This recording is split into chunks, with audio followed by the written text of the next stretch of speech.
sa asi ete fiu hono ukuma tengia i ofa una loto ki fa itoka fasi ae ngalu kau fiu whenga ke ona a ofo i hengi hengi au ai tu alo i mata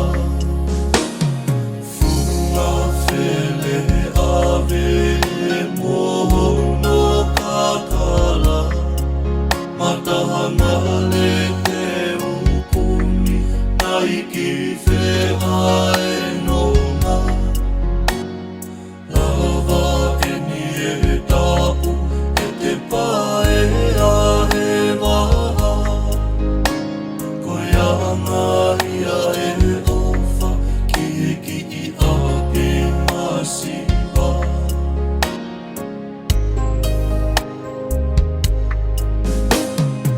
ui au e ai loto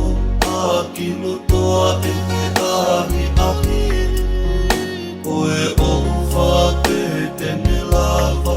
ae militaki i he mo ui koe lotu pe ae ka pasa fola i he mamani koe ku siueli te ufo ki te amoi a ki api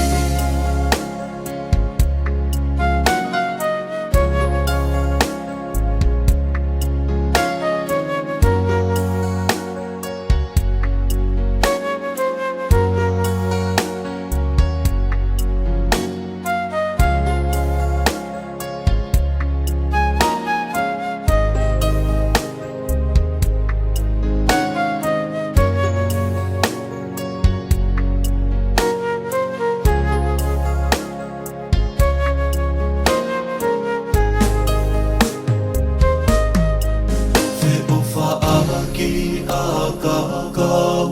ko a mama e maunofo o lunga ki he kaliloa ae apia kone tukuloto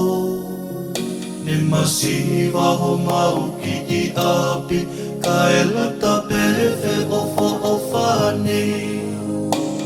ui sa kua taku o pehe koe ofa anga pe e mauta mai hake ai pe auta koe whawhangu ke umatatali ni oua a hoku iwi loto moe ata mai so ana ko te malomu ai kei kataki e manatu te amohe o whae kei tu ula kei tu utai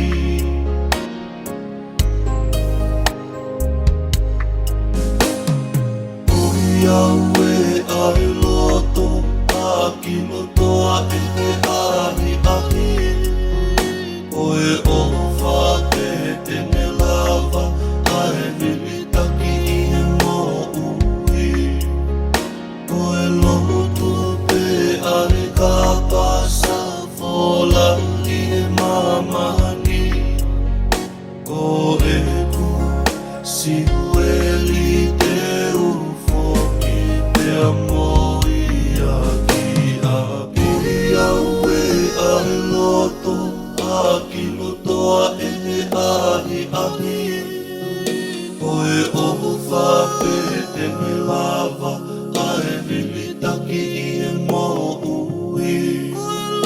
koe lotu pe ae ka pasa fola i he mamani koe ku si